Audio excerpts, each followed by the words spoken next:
How's it going, guys? I just got back from watching the Odyssey, and wow, did I think it was fantastic. I watched it with my siblings, and somehow neither of them have ever read or heard the story of Odysseus. I don't know what school they went to, but that's besides the fact. During the first few minutes, I genuinely wasn't sure if, like, the movie started. We were bouncing around from scene to scene. Even though I saw Tom Holland, I was a little confused, but after the first 15 minutes, you really get thrown into it. I think the beginning throws a lot at you. You're jumping between characters, location, time periods. It's a little daunting at first, I'm not gonna lie. At first, me and my sister were actually trying to piece together, okay, what's actually happening here? When is this from? Was this before or after? What's going on here? But once you figure it all out, it honestly makes the later movies so good. Some of the later payoffs are because you paid so much attention and they feel so good. This is a movie that rewards you for paying attention, and I really like that. Spoiler warning, I will be talking about heavy spoilers. I also don't care about the race swaps or any of that arguments. I think every actor did a great job selling their character and making them believable. This is a fantasy story involving gods, monsters, magic. It's not a documentary, so I'm ignoring all of that criticism. One thing, though, I noticed right off the bat, this movie is stacked with major actors. From Zendaya, Matt Damon, Tom Holland, Anne Hathaway, Robert Pattinson, Travis Scott. It is filled with A-list actors. And honestly, the marketing heavily showed off all of these famous names. I was worried it might like take away from the movie in a way, like you might be caught off guard by seeing so many A-list actors, but instead it felt like most of these actors, these great actors, were actually being placed in roles that worked for them. Nobody really stood out in a bad or distracting way. I mean, besides one character, for me personally, Tom Holland. Okay, he played his part very well, and I think he is a great actor.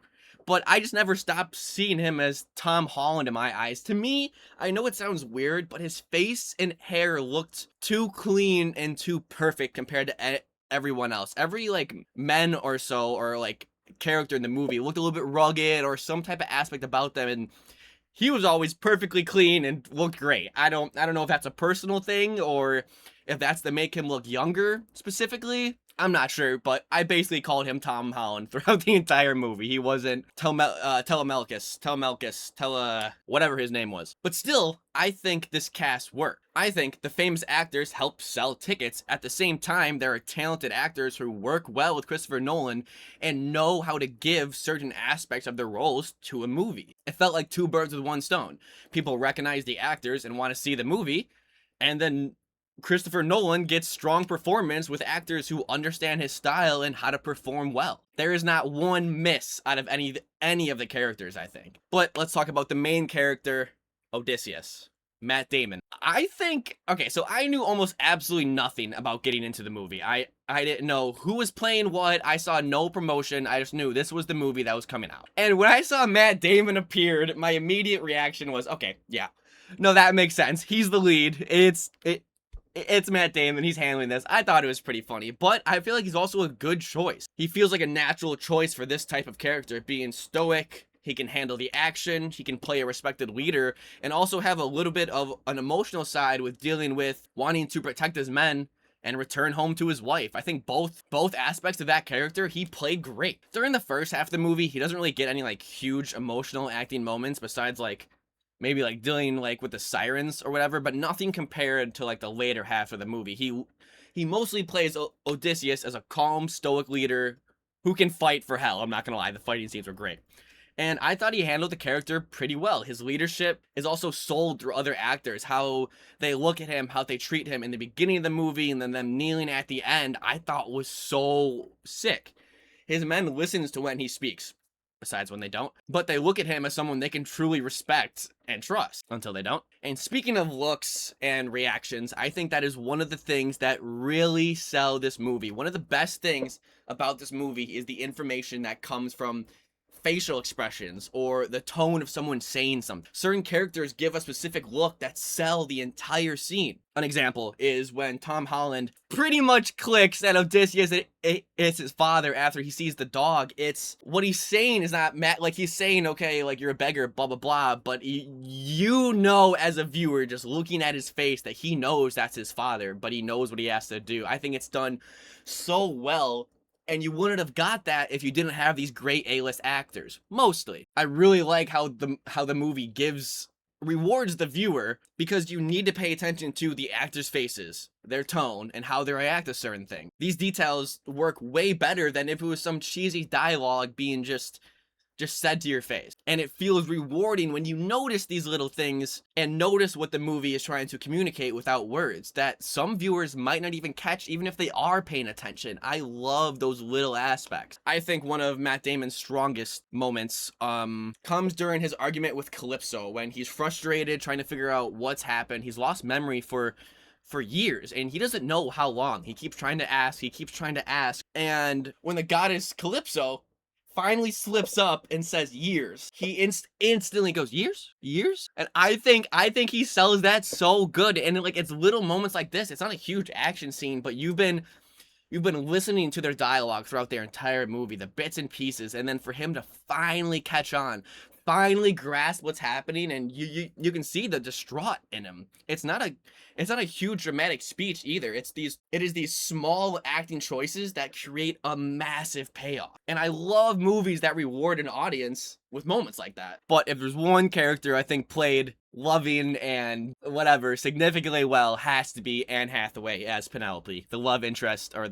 the wife of Odysseus. As good as Matt Damon is, Anne Hathaway may be even better at selling the relationship. She completely sells Penelope's love, loyalty, and devotion to Odysseus. Some of the scenes where she's crying or talking about him hits so hard. And a lot of her scenes would not have worked to the same degree with a weaker performance. The ending and the look she gives, the beginning when they're in bed, and it's all done so good, and I think it is because of her acting. I think she was chosen wonderfully for the role.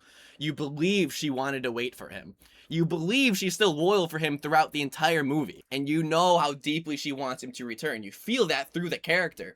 And that's all you can ask for. Her performance makes the emotional ending much more powerful. It hits way home. But now let's talk about the sense of adventure, or the scale in this movie. And my God, the movie genuinely feels like a massive adventure. From each island feeling like it could have been its own story in a way, obviously way shorter. And I also like how with each story, with each part of the movie, Odysseus and his men face a completely different type of threat, in a way, everywhere they go. There is the crazy Cyclops, which we'll talk about in a little bit. The witch, that is utterly disturbing. The journey to Hades. The silver armored soldiers. The whirlpool. They're all done so good, and each section adds something different to the overall story. With the Cyclops, you feel his men puzzled trying to get out and figure it out. With the witch, you feel the disturbingness, creepiness of it. Oh, and it is nuts. With the journey to Hades, you see all of the fallen men and all of the things we didn't know, with his fallen men actually making it home and dying. And the brutal slaughter with the silver soldiers, I thought that scene was utterly terrifying. With the trees moving, everyone's getting slaughtered, not killed, slaughtered in this movie. It's all done so well. The only thing, even though okay, the beginning was definitely overwhelming. That is one negative I can say. The movie jumps around while trying to introduce the world and several important characters. My sister and I were both trying to understand the timeline. Thankfully, we were at the drive-in and could actually like talk to each other and figure it out, because there was a couple parts where she actually helped me understand what was going on and I helped understand her, and I love that. But around halfway through, you do start with everything pieced together. Everything becomes much easier to follow, and because you pieced everything together in the past, everything forward is feeling so good. And I get it. The movie has a lot of world and story to establish. The Calypso scenes confused me almost until the very end. I was trying to understand what old Odysseus was doing there for a bit. But once again, all these scenes add up in the end fantastically. Even though I was confused in the first 20-30 minutes, by the end, I fully understood everything, and that's what you can ask for a movie, right? That's how you know it's done well, I think. My God, not only did we have great action scenes, we had great horror scenes from some of the sections of the movie actually feeling really creepy. The Cyclops, like I was talking about earlier, feels like it could have been in a horror movie. At first, I didn't know really what was happening, but him picking up the men and eating them alive, locking them in, it was it was scary, I'm not gonna lie. And then that witch, oh, the witch transforming Odysseus' men into pigs was disturbing as hell. My sister literally was struggling to even watch because of how creepy, but also well done it was made. It looks really good. They hide a huge chunk of it, I assume, because of how difficult it is, but the scenes they do show, you can tell they put a lot of work into that, and I really liked it. And then once again, what we were just talking about, the Silver Soldiers, once they get to that island, these boys start slaughtering, they're knocking over ships, they're sending guys flying 30 feet. You feel how terrifying and crazy these guys are. But because of that, it feels so cool when Odysseus saves his men by sniping him in the eye. You feel like, okay, he actually killed one. He just lost two of his other ships and probably 100 or so men, but he actually took down one with his insane bow shot. That adds to Odysseus's character, I think, right? So all these small things, like, let's say you blinked or looked away and didn't see that he killed, you missed that impactful scene. I really like how the director, Christopher Nolan, manages to make these fantasy elements feel like actually threatening rather than silly. It's not like some goofy Cyclops or some random bigger guys in silver armor. They're threats. They're genuine threats to Odysseus and his men, and I kind of like that because you feel it. Yes, I know the movie is extremely long. My little brother even complained about the runtime. I think it goes upon 3 hours. If so, but I honestly think the length is justified. Every island gets its own room to breathe. Each story, each character gets built upon, and they're not rushed. No character or anything is rushed in my mind, and I think that's huge, because even if one character was rushed, that would take away from the movie majorly. Honestly,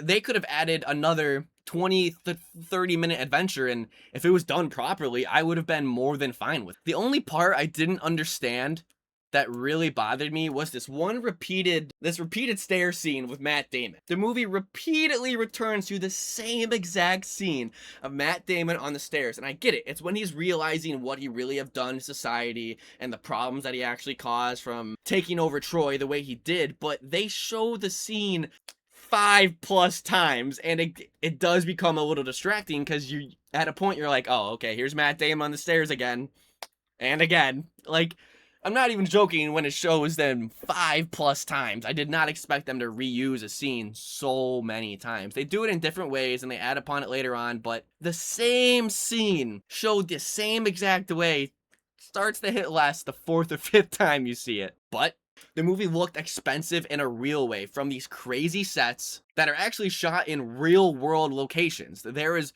not minimal, there is significantly less CGI than most movies. Everything is shot on site in a real world location, and in the movie you can actually see this by seeing these open areas. You know it's a real area. Obviously the only CGI was like the Cyclops, because we obviously don't have real Cyclops, but even that looked fantastic, and you don't see him for long, but the time you do see him, they really make him look good in CGI.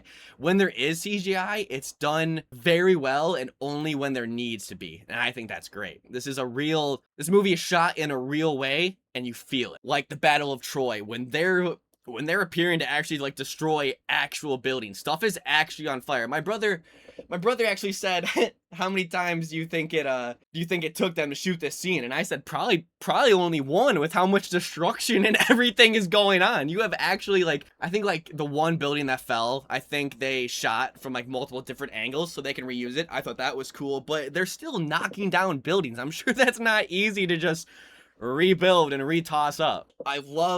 Like I said, like I've been saying, I love the action scenes through the fight on Troy, which is utterly an insane fight with over 100 people on screen, all battling, getting slaughtered, and they're done well. The fight scenes are actually done fluidly to where they look like real fight scenes, especially at the end with Odysseus taking on all of the suitors. It looks really sick, and you can actually see how he's actually defending himself with everything, not just like boys waiting or, I don't know, like drunk like that. It's done really well. And the Trojan horse sequence. The Trojan horse may be one of my favorite sequences for multiple parts. First, it shows you how horrible it would actually be inside that thing. You have boys that sadly drowned because the tide came up and took on half the boat, and they just couldn't fit in certain type of ways. So sadly, the men in there had to watch their fellow men drown in their own piss and shit. And even they show a couple boys try to like deflect and get out, and no, you have to stop. They stop them, and they all hold down until they're inside of the Troy walls. And I love how they show the hundreds of slaves carrying this massive thing in. It wasn't like some light Trojan horse. This thing it took like 100 people just to pull it over logs to get it in there. And the entire scene of them being inside it, being dragged, and finally placed up, and then it become night, it slowly builds this great amount of tension. And then when we finally see them get out of the Trojan horse, when Odysseus drops the fire at the front gate, and I see the hundreds of troops that are outside, I was so hype, because I didn't know, I forgot whether if they just take the capital with the men inside the Trojan horse, which obviously there was like 50 of them, so that couldn't have been done. But once you see the scale of them opening the gate and letting in the men, it is so awesome. You feel uplifted with all the men and hype as they storm the capital. And even before this, they build up tension in such a great way. When Odysseus starts picking up his bow as they're trying to open the main gate of Troy, the soldiers are getting closer one by one, and they show this. Odysseus is holding them off, but they keep getting closer and closer, and that gate is opening so slow. It takes like a whole 10-minute scene just to open that gate, but my god, is the payoff good, because once they open that gate, we have the crazy storming of Troy, and it's done so well. People fighting everywhere.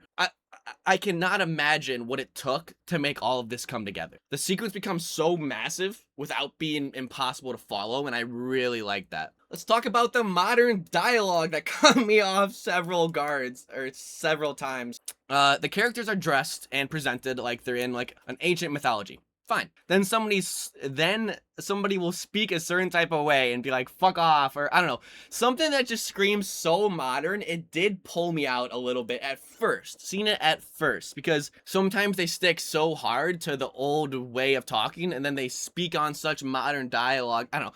I think the dialogue could have been slightly more appropriate for like the modern time. But then again, I don't think this is a huge flaw, because the modern dialogue obviously helps all of the viewers understand everything that's going on, and there is a lot happening. So maybe the modern dialogue helps people understand the emotion, understand what's actually being said more easier than the time period accurate dialogue, which might confuse certain people here and there throughout the movie. So honestly, even though I have my gripes about it and it pulled me out at first, I think the modern dialogue was the correct choice. And I don't care much about if the armor and ships weren't historically accurate. This is a fantasy story. There are gods, witches, giant monsters, and men being transformed into fucking pigs. I don't care. The armor looked cool. A Darth Vader-ass night guy was sick. I don't care. I care more about if something fits into the movie's world rather than a textbook, if that makes sense. And they all fit into the movie's world. They conveyed it all properly and handled it all really well. I did expect the gods to have a larger presence. I'm not gonna lie, people were complaining about Zendaya fatigue, but she's only in this for like 10 scenes, and she probably only has like 10 lines of dialogue, so I don't know where that gripe is coming from. But I still feel like the gods are still a huge aspect of the story. Their rules and just them being like a fear is so huge in the movie. Like them pissing off Poseidon, them knowing that now the water is now against them, and the wind. You don't specifically see Poseidon, but you still feel how impactful Poseidon is, and I like that. I think that is handled very well. I'm gonna mention this next part because it adds into Odysseus in the ending, but with his starving men at the end of the story, we know, if you watch the movie, Odysseus specifically tells his men, hey, if you go on this island, you kill the cattle of the sun god, you will die. And the men are like, all right, well, we'll just go and we'll pick apples and we won't kill the cattle. Okay, sure, guys, let's go give that a shot. And, you know, they stay strong for a long time. And I like that Odysseus is narrating this part to Calypso, because it adds like a narration without feeling like a weird out of place narration, because he's telling the story to Calypso. I thought that was very cool. But all it takes is one weak or desperate man to slaughter a cattle, and guess what? They're all dead.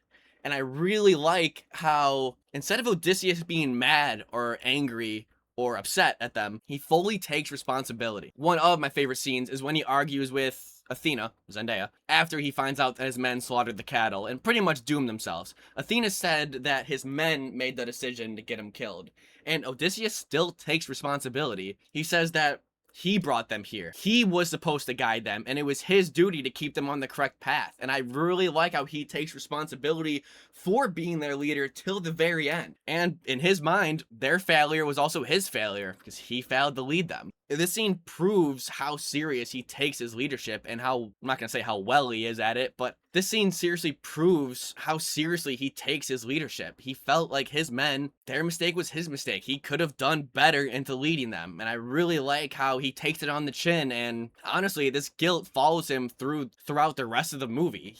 By the end, Odysseus is a completely changed man, and he says this when having that conversation with Penelope, and I like that too.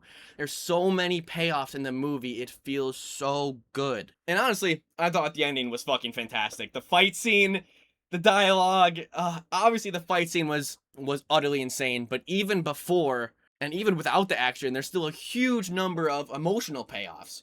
Some are obvious, and others are communicated through looks or small details that some viewers might have missed, like the dog. I thought this, I literally got up out of my seat once I saw this happen. Odysseus' dog has been mentioned throughout the story, his hunting dog, and the boys treat it like crap, blah blah blah. It's a dying old dog, but there's one thing they do say is that the dog is waiting for Odysseus to return.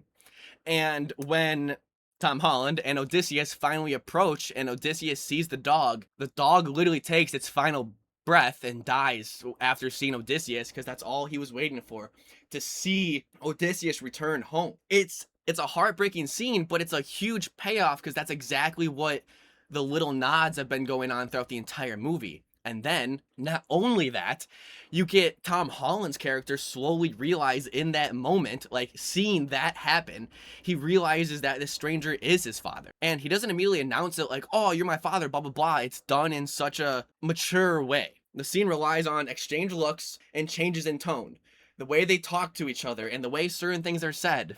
You understand what both characters are thinking without a huge speech. We know that Tom Holland at that point knows that's Odysseus, but the way Odysseus is like, no, I'm still a beggar, trying to keep that facade until he's all the way inside to see all the trouble and everything that's happening. Moments like this are why the movie's payoffs work so well. I did not fully understand what Odysseus meant by destroying civilization until the ending. I had to really use my brain. Odysseus broke Zeus's law when he used the Trojan horse. The people of this world live under rules of respect, hospitality, and trust.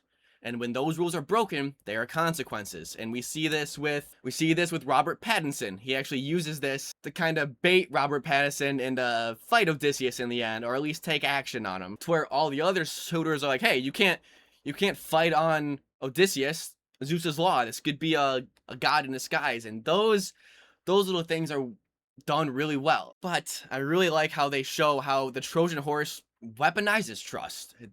Troy accepts what appears to be a gift, a peace offering to be that fact. And literally that gift is what destroys the city within and leaves the probably millions of people being slaughtered due to them disobeying Zeus's law. And that ruins it for everywhere, because now no one is going to see this law the same. Hey, have you heard of the battle or the Battle of Troy, the Trojan horse? Yeah, I'm never trusting Zeus's law again. Did you see what happened to Troy? I really like that. After Troy, people can no longer trust the rules that held their civilization together. Odysseus may have won the war, but his trick literally damaged the trust that allowed this whole society to function. And I thought this idea was extremely interesting once it finally clicked for me.